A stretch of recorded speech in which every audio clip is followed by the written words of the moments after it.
Bom dia! E aí, meu povo? Vamos começar? Que dia lindo, hein? 15º dia, peraí, só um minutinho. Pronto. 15º dia! Agora a gente tá no meio mesmo. Agora falta só metade, viu, galera? Quem já passou por aqui e não conseguiu persistir, não vai conseguir beber da água linda que nos faz ter a força para todo dia vencer nossos desafios, nossas dificuldades, né? Aquilo que a gente sabe que está só aqui dentro e que a gente não comenta com ninguém. E é interessante que às vezes, quando a gente vai fazer aquele exame de consciência, quando a gente vai avaliar as nossas ações, a gente precisa mexer naquele período de silêncio que fica entre a oração da noite e o sono. Quando nós estamos deitados, o que eu penso? Quando eu coloco a minha cabeça no travesseiro, qual é o pensamento que vem à minha mente? Quando eu estou caminhando sozinha pela rua, quando eu estou num momento de profundo silêncio, sem celular na mão, sem nada, no que eu penso? Esses são os momentos onde a gente mais reflete aquilo que foi nosso dia ou o que realmente nós estamos preocupados, tudo aquilo que a gente, sabe, precisa refletir. Esse é de fato o momento onde a gente realmente está sozinho conosco, né? Estamos somente conosco. E é nisso que a gente precisa, às vezes, observar. As consequências do pecado, elas ficaram em nós, mesmo depois do batismo.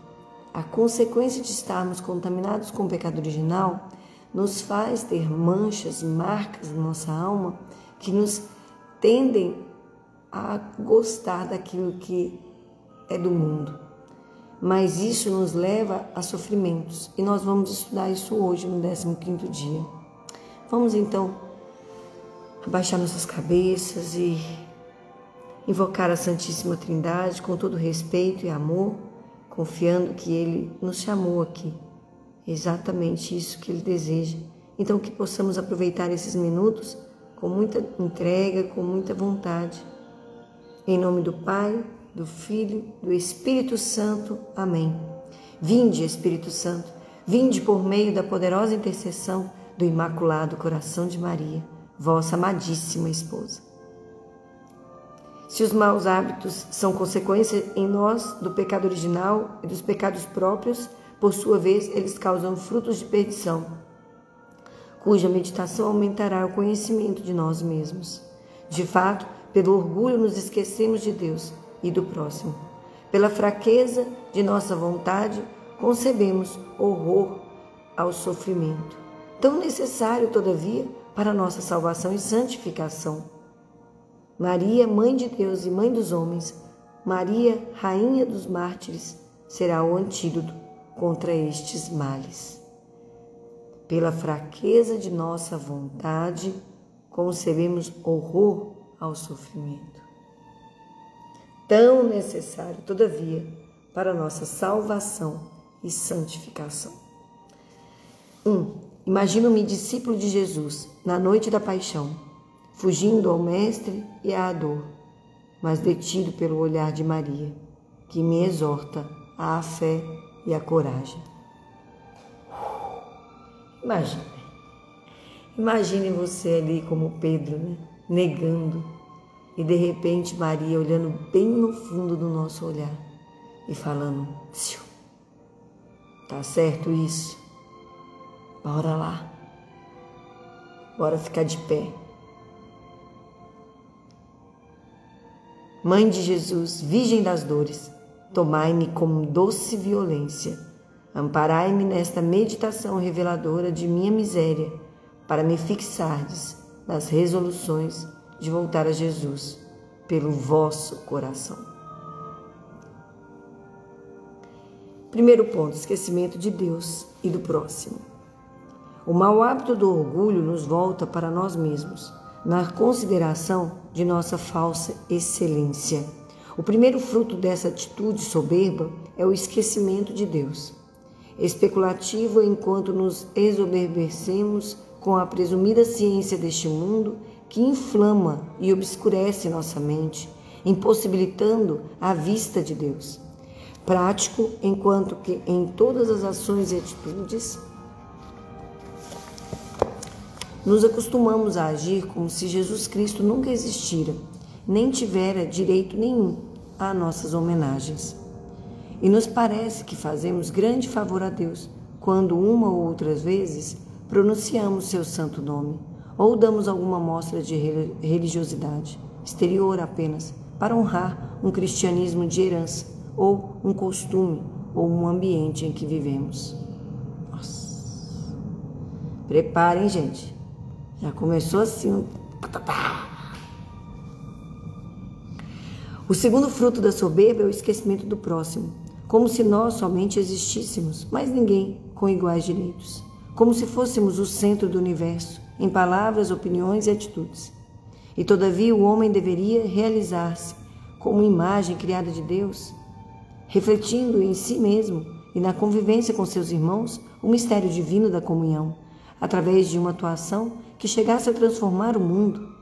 Assim deveria ter na terra o lar de sua felicidade, e não um campo de batalha onde reina a violência, o ódio, a exploração e a escravidão. Entremos em nós mesmos a examinar se esta idolatria do nosso eu não nos tem assim endurecido o coração e entenebrado a mente, afastando-nos de nosso Pai, de nossos irmãos. O horror ao sofrimento. A debilidade de nosso querer tem por resultado nefasto a ávida procura de tudo quanto satisfaz os nossos sentidos e nossa natureza. Estremecemos ao ouvir falar sequer da necessidade da dor, do sofrimento, do papel providencial, da expiação e da cruz. E nos revoltamos ante os espinhos da existência. Procuramos fugir-lhes, antes buscando o que dá satisfação aos sentidos, escravizando-nos. E aceitamos a preguiça, a indolência, o amor ao conforto e à sensualidade. E louvamos nosso século, porque ele sabe anestesiar as dores do corpo, cercar de confortos materiais a nossa vida, proporcionando-nos viagens cômodas, gostos refinados no vestiário, na alimentação, no repouso. E não queremos ouvir aquela palavra severa de Jesus Cristo, ameaçando-nos na perda de nossa alma se não fizermos penitência. Se não fizerdes penitências, perecereis todos igualmente. Lucas 13, versículo 5. E procuramos uma explicação tranquilizadora para esta expressão austera. Aquele que quer salvar sua vida, perdê-la-á. Lucas 9, versículo 24. A meditação da paixão de Jesus e das dores de Maria nos é penosa e difícil, muito. Preferimos ler as páginas gloriosas da ressurreição, da ascensão, do triunfo, deslembrados de que, se quisermos ser glorificados com Jesus Cristo, é preciso primeiro que morramos com Ele. Penetremos em nossa consciência, tenhamos neste momento a coragem cristã de um exame sincero de nossa vida. Não experimentamos a confusão de ser membros delicados de um mestre crucificado.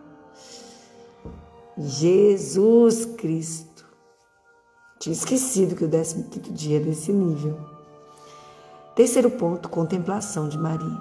Nossa Senhora nos faz compreender, ao contrário, quanto nos devemos esquecer de nós mesmos por amor a Deus, por amor ao nosso próximo. Ela se entregou inteiramente à vontade do Senhor. Faça-se em mim, segundo a tua palavra. Lucas 1:38. E por amor aos homens também consentiu a imolação do meigo fruto de suas entranhas. Busquemos Maria. É o caminho de retorno a Deus. Maria não foi feita senão para Deus. Muito ao invés de deter alguém que se lhe confia, ela o projeta em Deus. Une-se ao Senhor com perfeição proporcionada à generosidade de sua entrega. A mãe dos homens ensina, com seu exemplo, a renúncia dos próprios direitos em favor do próximo. Amando-a, sentir-nos-emos levados a dedicar-nos igualmente a nossos irmãos, a esquecer nossos direitos, para nos lembrar só dos nossos deveres. Felizes de imitar nossa renúncia à nossa Mãe Terníssima, a cujo manto se acolhem todos os pequeninos, todos os filhos de seu amor, todos nossos irmãos. Ainda Nossa Senhora nos ensina a virilidade cristã em face do sofrimento. Ela nos faz morrer à vida do homem velho. Ela nos despoja de nossas inclinações naturais, do amor próprio, da própria vontade, da qual qualquer apego à criatura, de qualquer apego à criatura. E destarte nos dispõe a tomar parte em sua compaixão dolorosíssima, a recolher sobre nossos corações as suas lágrimas de amor e de dor. Como a verdadeira devoção a Maria nos vai ensinar a via certa de nossos destinos. Muito ao invés de deter alguém que se lhe confia, ela o projeta em Deus, une-se ao Senhor com perfeição proporcionada à generosidade dessa entrega. Nós não estamos aqui para servir a nós mesmos. Nossa realidade aqui é de quem está pegando na enxada, no arado. Nós precisamos organizar a terra, deixá-la fértil. E para isso depende de muito suor. O problema é que o mundo, ele nos faz buscar sempre o conforto, a tranquilidade, nos faz buscar sempre a felicidade a todo custo. Trabalhar pensando já no momento do descanso, entende? Ter coisas fáceis, não ter disciplina, não ter regras, viver à custa daquilo que me dá prazer. Nessa caminhada, a vida com a Virgem Maria vai nos levar ao trabalho sincero de servir a Deus e ao próximo, esquecendo de si próprio. A ladainha da humildade ajudará muito a cada um que quer de fato ser fiel a essa devoção, porque vai compreender que não se trata de ter beleza, de ter facilidade, de ter honras, de ter aplausos. É o contrário, é trabalhar mais que todos, é servir mais que ser servido. É aquela oração de São Francisco de Assis: Senhor, fazei-me instrumento de vossa paz. Onde houver ódio, que eu leve o amor. É ser a contramão do mundo. Que eu queira amar mais do que ser amado, consolar mais do que ser consolado, pois é dando que se recebe, é perdoando que se é perdoado, e é morrendo que se vive para a vida eterna. Então, eu preciso morrer para mim. Eu preciso morrer para os meus desejos, eu preciso morrer para as minhas vontades, eu preciso morrer para o meu ego, para o meu egoísmo. Eu preciso morrer para todas as minhas exigências. Isso não é fácil, mas é possível. E quando isso acontece, você sentirá grande júbilo aqui na terra mesmo, porque você entenderá que agora sim você é livre.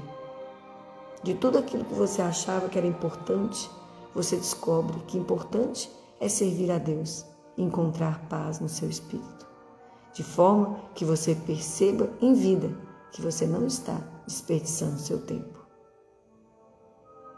Porque é muito fácil reclamar do mundo, do governo, da vizinha, dos colegas de trabalho, dos pais, dos filhos. É muito fácil a gente reclamar das pessoas porque elas não estão nos agradando, porque elas não estão fazendo aquilo que a gente acha que é o certo.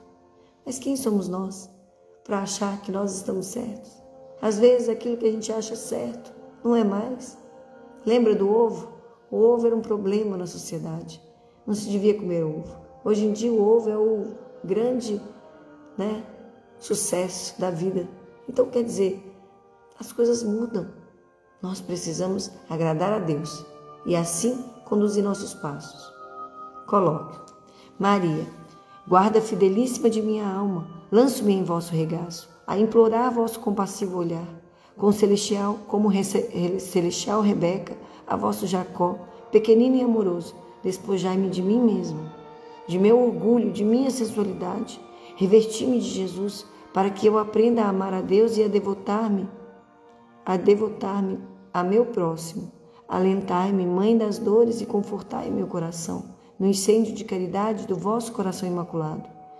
Que eu aceite morrer sempre a mim mesmo, dócil e todas as vossas suaves austeridades para comigo, no aprendizado da virtude. Preparai-me a consagração que vos quero jurar, de tudo o que tenho e de quanto eu sou, encaminhando os meus passos na vereda das virtudes difíceis para minha pobre natureza. Vosso amor me assista e me oriente com segurança para Jesus. Que lindo! Ramalhete: quem quiser vir após mim, renuncie-se a si mesmo, tome sua cruz e siga-me. Mateus 16, versículo 24. Vamos ao Santo Evangelho. João 13, de 21 a 35. O Senhor esteja conosco, Ele está no meio de nós. Proclamação do Evangelho segundo João. Glória a vós, Senhor. Tendo dito estas palavras, turbou-se-lhe o espírito. Protestou e disse: em verdade eu vos digo, um de vós há de me trair. Olhavam, pois, os discípulos uns para os outros, na dúvida sobre quem falava ele. Ora, um dos seus discípulos, ao qual Jesus amava, estava recostado à mesa no peito de Jesus. A este fez Simão Pedro um sinal e disse-lhe: de quem é que ele fala? Tendo-me então reclinado sobre o peito de Jesus, perguntou-lhe. Eu acho interessante o livro de João, que ele fala, que tinha uma pessoa deitada no peito de Jesus. E aí depois ele responde, tendo-me, que é ele. Tendo-me então reclinado sobre o peito de Jesus, perguntou-lhe: Senhor, quem é? Jesus respondeu-lhe: é aquele a quem eu der o pão molhado. E tendo molhado o pão, deu-o a Judas, filho de Simão Iscariotes. E atrás do bocado entrou nele Satanás. Disse-lhe Jesus: o que fazes, faze-o depressa. Nenhum, porém, dos que estavam à mesa percebeu que a propósito ele lhe dizia isto, porque alguns, visto como Judas era quem levava a bolsa, cuidavam que lhe dissera Jesus: compra o que havemos mister para o dia da festa, ou que desse alguma coisa aos pobres. Tendo, pois, Judas recebido o bocado, saiu logo para fora, e era noite. E depois que ele saiu, disse Jesus: agora é glorificado o Filho do Homem, e Deus é glorificado nele. Se Deus é glorificado nele, também a ele o glorificará Deus em si mesmo, e glorificá-lo-á logo. Filhinhos, ainda estou convosco um pouco, buscai-me-eis. E como eu disse aos judeus, vós não podeis vir para onde eu vou, repito-o também agora. Dou-vos um mandamento novo: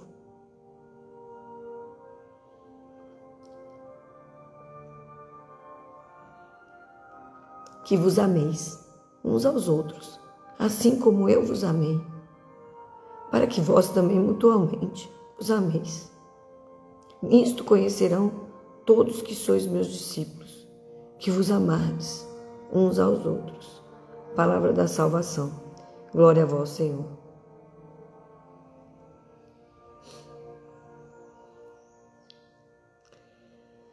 Ai, Jesus.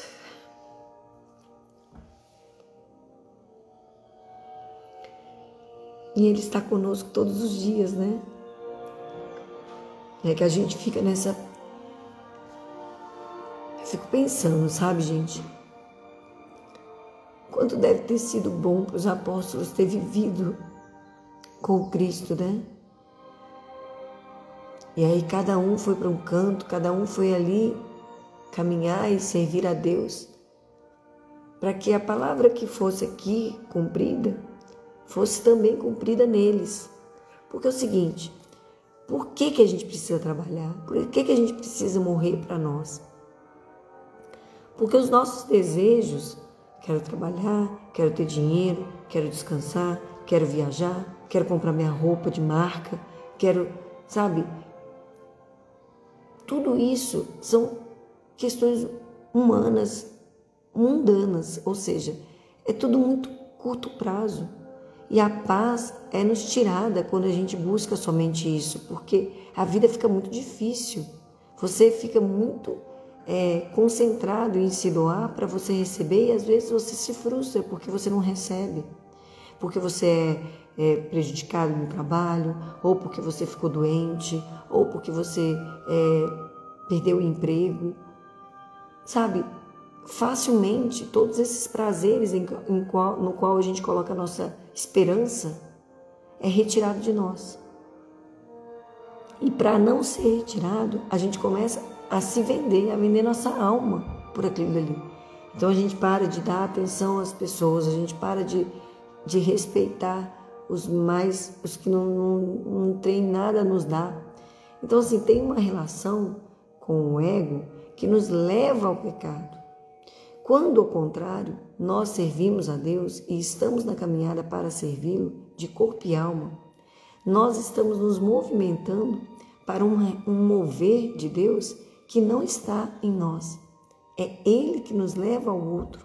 Então eu me preocupo primeiro com o outro, em dar primeiro água para o outro, sabe? Tudo vai sendo relacionado ao outro, de tal forma que nós ficamos esquecidos mesmo. Só que isso não pode ser um problema. Isso não pode ser para nós um motivo de jogar na cara de alguém. Eu fiz tudo por você, eu abri mão de comer para te dar, eu abri mão de tomar banho para você tomar. Sabe, não pode ser um momento onde a gente cobra do outro aquilo que a gente faz, mas que a gente glorifique a Deus em nós, na nossa entrega, na nossa penitência, para que a gente possa dizer para o nosso corpo: eu sei que você quer comer agora, eu sei que você quer descansar, mas eu não posso te obedecer nesse momento, porque eu preciso glorificar a Deus com o meu esforço. E se eu glorificasse a Deus só no meu conforto, só naquilo que me traz prazer, que valor teria? Então, quando ele fala assim, olha, nisto, na hora que Judas foi embora, que ele vira e fala assim, agora é glorificado o Filho do Homem e Deus é glorificado nele, é a mesma coisa que aconteceu quando Maria deu o seu sim. A minha alma glorifica o Senhor, o meu espírito rejubila em Deus, meu Salvador. Por quê? Porque eu estou fazendo a vontade de Deus. E quando eu faço a vontade de Deus, eu estou glorificando Ele com a minha vida. A vontade de Deus é que a gente seja obediente à vontade dEle. Porque quando a gente é obediente à vontade dEle, qual é o objetivo dEle? É só ter pessoas fechadas ali na vontade dEle, porque Ele é um ditador muito bravo, que exige que a gente seja só para Ele? Não. É que Ele sabe que assim nós seremos reconhecidos como cristãos de fato. Por quê? Porque Jesus disse que nós devemos amar o próximo como Ele nos amou. Como que Ele nos amou? Quando a gente não era dEle, quando a gente não estava honrando a Ele. Ele nos amou quando nós estávamos crucificando, flagelando, coroando com espinhos. E nesse momento Ele nos amou, Ele nos quis, então Ele nos tirou. Ele tirou a gente do meio do mundo e trouxe para Ele. E nós precisamos amar aqueles que estão no mundo para que eles também sejam retirados do mundo, pela glória de Deus. Pelo nosso desejo, Deus agirá. Mas se nós estamos pensando só em nós, como nós estaremos sendo instrumento de Deus? Como a glória de Deus chegará no próximo, se nem nós amamos o próximo? Tem que existir um agir nosso. É como se fosse uma fila, onde cada um está de mão dada. Se eu não dou a mão da frente, como que eu vou continuar essa fila? Para que o de trás possa também dar a mão. Nós queremos ser salvos, mas precisamos querer que os outros também sejam. E aí ele fala: nisto conhecerão todos que sois meus discípulos, se vos amardes uns aos outros.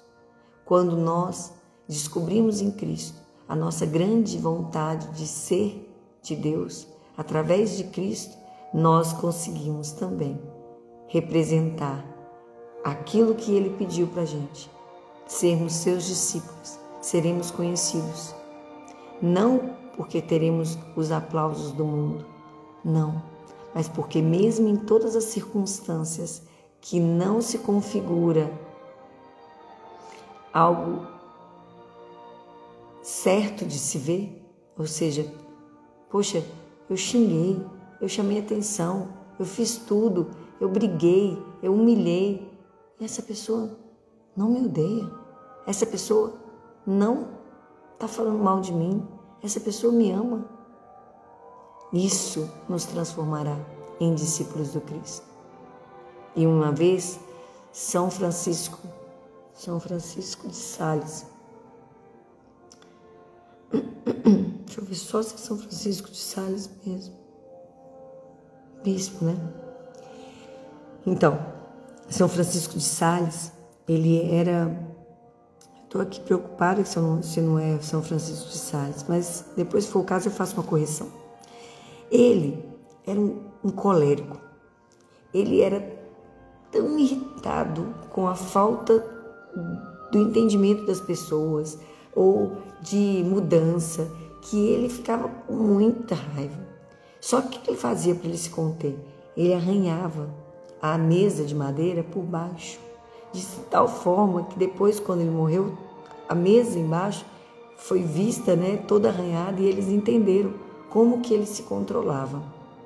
E aí teve uma vez que foi um protestante lá brigar com ele, e ele sentado, escutando, e o homem começou a gritar e chamar e xingar e fazer tudo. E aí São Francisco calado. Aí o homem continuou: você não vai falar nada, você não vai falar nada, seu falou, xingou, e ele calado. E ele olhando, levantou-se, e o homem levantou também, e irado, o homem continuou falando, e criticando, e gritando: você não vai falar nada, seu bispo de minha tigela, você não vai falar nada, seu ignorante, você não vai falar nada. E ele olhava com mais amor ainda para aquele homem. E aí, de repente, diante de toda aquela situação caótica, ele no silêncio, no amor por aquela alma, continua olhando fixamente. E este homem foi abaixando e gritando: você não vai falar nada? Seu odioso, você não vai falar nada? Você vai continuar me olhando com esse olhar de amor?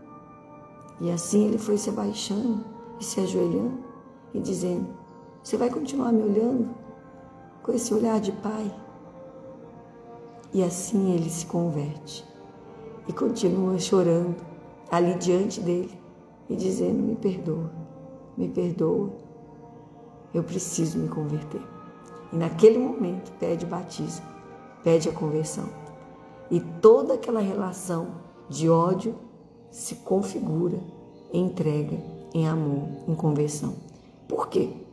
Porque aquele homem que tinha muito a dizer para aquele rapaz que estava ali agredindo verbalmente, ele aprendeu a amar. Não a amar porque ele tinha argumentos para convencer aquele homem que estava errado, mas amar tudo aquilo que estava vivendo aquele momento com respeito, com a tolerância, com o entendimento de que aquela alma precisava do seu tempo. O tempo de Deus é diferente do homem. Nós precisamos perceber o quanto Deus age através de nós quando nós esvaziamos de nós e deixamos Deus entrar. Que lindo deve ter sido esse momento, não? Vamos então à imitação de Cristo, os desejos desordenados. Todas as vezes que o homem deseja desordenadamente alguma coisa, logo perde o sossego. O soberbo e o avarento nunca estão sossegados. O pobre e o humilde de espírito vivem em muita paz. O homem que não é perfeitamente mortificado em si, bem depressa é tentado e vencido em coisas pequenas e vis. O fraco de espírito e que ainda está inclinado ao que é sensual, com dificuldade se pode desapegar totalmente dos desejos terrenos. E quando deles se abstém, recebe muitas vezes tristeza e até se enfada se alguém o contradiz. Porém, se alcança o que deseja, sente logo pesar sobre si os remorsos da consciência, porque seguiu seu apetite, o qual de nada lhe aproveitou para alcançar a paz a que buscava. Em resistir, pois, às paixões que se acha a verdadeira paz do coração, e não em a seguir. Não há paz no coração do homem carnal, nem do que se ocupa das coisas exteriores, mas no do que é fervoroso e espiritual. Bom dia, tudo bem? Marina, tamo junto. É isso, gente, nossa caminhada, ela não pode se estabelecer somente com aquilo que a gente tem como paixões desse mundo. Do contrário, a gente não consegue ter paz. E a paz, ela vem da nossa entrega a Deus. Por quê? Porque Deus, ele quer que a gente se doe a Ele com um coração desapegado às coisas do mundo. Desapegado à imagem, à elegância, a transmitir ao outro que eu tenho, né? Que eu sou. Isso é muito lindo. Quando você consegue isso, você vai conseguindo ter paz. E é claro que é uma caminhada constante. São várias as situações que nos levam a perceber situações, né, de comparação, mas a gente precisa começar. Então você vai começando assim. Ó, aqui ele fala: o soberbo e o avarento nunca estão sossegados. O pobre e o humilde de espírito vivem em muita paz. Já começa por aí. A soberba, a avareza, querer tudo para você, querer muito mais, isso acaba te... Agora, quando a gente é pobre e humilde de espírito, tá, gente? Eu não tô falando de pobre de dinheiro, não. Pobre de espírito. Pobre no sentido de falar: eu não sou melhor que ninguém. Eu não tenho que falar de ninguém. Eu preciso entender que isso aqui já me agrada. Eu não tenho como comprar um pão novinho. Esse pão velhinho aqui, ó, fica uma torradinha gostosa. E isso vai te levando a viver feliz no que você tem, com o que você é. Ser humilde não é você ficar toda hora falando: ai, sim senhor, sim senhora. Não é isso, não. Ser humilde é você saber que você não tem que exigir nada de ninguém, não. Você já está no lucro de estar vivo, de não ter morrido antes de se converter, de entender as coisas do alto. Você já tem que estar feliz porque você respira. Porque nem isso você poderia fazer sem a vontade de Deus. Então, o mover da humildade não é porque eu tenho que parecer ser uma pessoa boazinha, não. É um mover de humildade no sentido de que eu não posso exigir do outro porque nem eu dou conta. Então, eu preciso, na verdade, me exigir o tempo inteiro para que eu seja melhor na minha dificuldade, compreendendo que o do outro é a dificuldade dele. Quem sou eu para julgá-lo? Quem sou eu para te exigir? Às vezes as pessoas, né, ficam naquela situação de: nossa, desculpa, eu não fiz do jeito que você pediu. Calma, fica tranquilo, a gente está caminhando. Ser humilde nesse momento é você entender que o outro precisa também do tempo dele, você precisa do seu, mas todos nós estamos numa caminhada. Ninguém é melhor que ninguém e nunca será. Só Deus é bom. Monfort. Consequências. Saúde para mim. Consequências do abandono da sabedoria. A nossa dureza e ingratidão nos movem os desejos solícitos, os convites amorosos e testemunhos de amizade dessa admirável sabedoria. Mas se ao invés ao invés de ouvi-la, lhe fechamos nossos ouvidos, se em lugar de buscá-la, nós fugimos, se longe de honrá-la e amá-la, nós a ofendemos e desprezamos, que crueldade a nós! E qual será nosso castigo, mesmo neste mundo?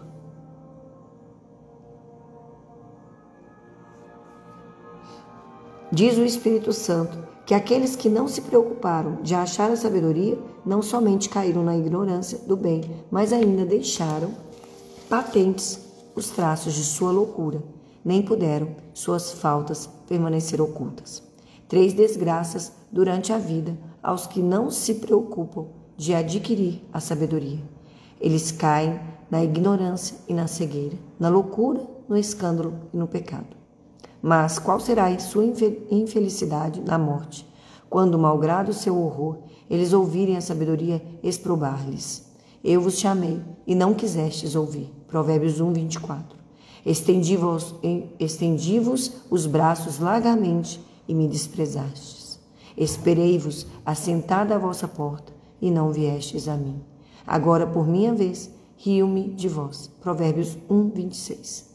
Já não tenho ouvidos para escutar vossos clamores, nem olhos para contemplar vossas lágrimas, nem coração para enternecer-me de vossos gemidos, nem mãos para vos prestar socorro.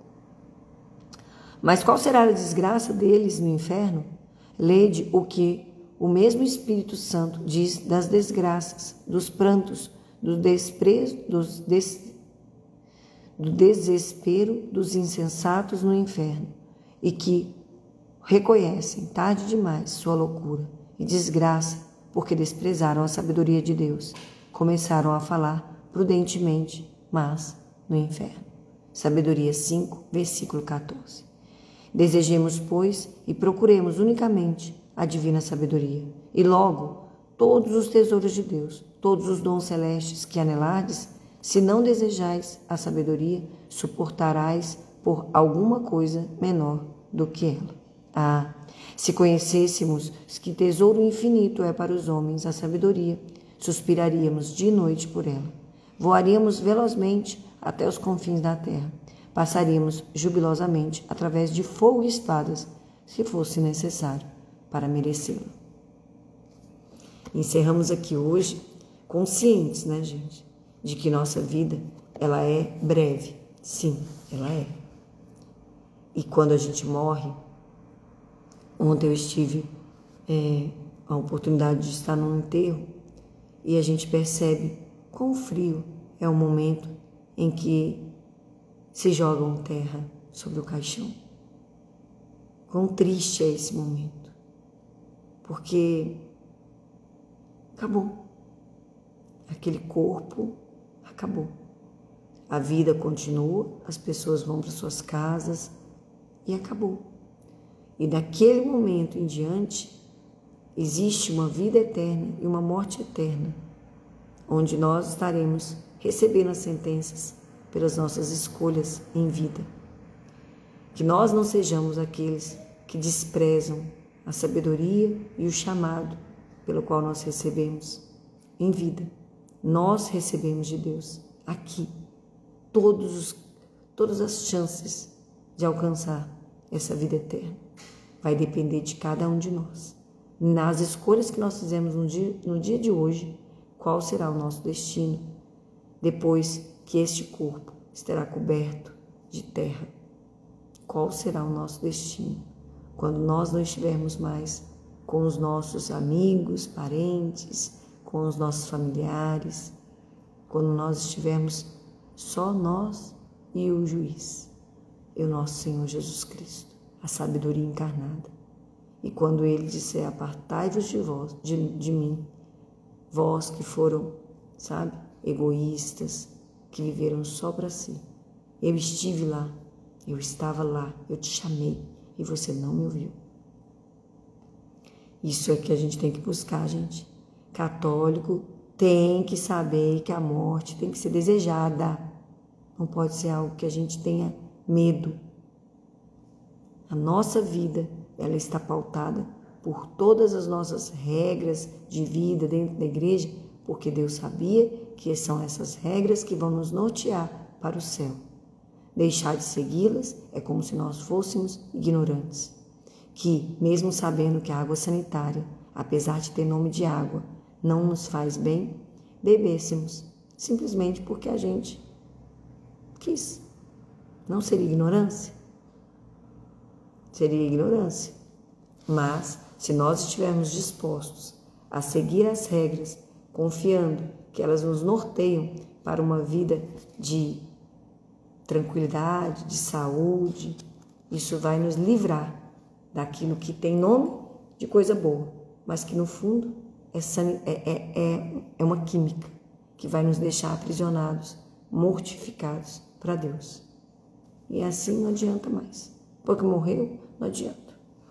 As pessoas ficam querendo, né, que na morte, todos que não foram, né, bons aqui para Deus sejam salvos. Mas a gente tem que entender que Deus é justo. Ele é misericórdia? Sim, mas é justo. Sejamos nós também capazes de compreender isso, porque a nós foi dado muito. Olha aqui, ó. A nós foi dado. Depois que a gente recebe também não querer, aí a consequência será mais pesada. Tá bom? Vamos então saudar a Virgem Maria, fazer nossa ladainha do Espírito Santo e a ladainha da Virgem Maria, Nossa Senhora. É lindo, né? É lindo esse mover de clamor ao Espírito Santo, clamor à Virgem Maria, para que roguem por nós. E a gente se sente tão forte depois, vocês já perceberam isso? Não deixem de fazer, tá bom? E vamos lá. Ave sempre bela, ó Virgem Mãe de Deus, do alto mar estrela, porta azul dos céus. Novas o anjo traz, ave te saúda, funda-nos na paz e de Eva não me muda. Mansidão, pureza, ó Virgem sem igual, dá-nos com presteza e livra-nos do mal. Quebra a algema ao réu e dá aos cegos luz, dá-nos Mãe do céu o que ao céu conduz. Mostra, seres mãe, faz a nós descer, quem por nós nascido quis de ti nascer. Dá-nos vida pura, um caminho certo para quem procura ver Jesus de perto. Seja ao Pai louvor, ao Cristo também e ao Consolador, igualmente. Amém. Pelos seminaristas do mundo inteiro, principalmente da Diocese de Campinas, que Nossa Senhora tenha misericórdia e os cubra com o manto sagrado, trazendo santos sacerdotes para a nossa comunidade. Amém. Ave Maria, cheia de graça, o Senhor é convosco. Bendita sois vós entre as mulheres, bendito é o fruto do vosso ventre, Jesus. Santa Maria, Mãe de Deus, rogai por nós, pecadores, agora e na hora de nossa morte. Amém. Rogai por nós, Santa Mãe de Deus, para que sejamos dignos das promessas de Cristo. Jesus, manso e humilde de coração, fazei o nosso coração semelhante ao vosso. Estivemos e continuaremos reunidos, em nome do Pai, do Filho e do Espírito Santo. Amém. Louvado seja, né, o nosso Senhor Jesus Cristo. E o 16º dia será uma meditação sobre o abismo do nosso nada. Linda essa meditação, podem preparar-se, tá bom? E que Deus abençoe, que Deus nos fortaleça e nos dê um dia cheio dele. Amém? Tchau. Fiquem com Deus, até amanhã.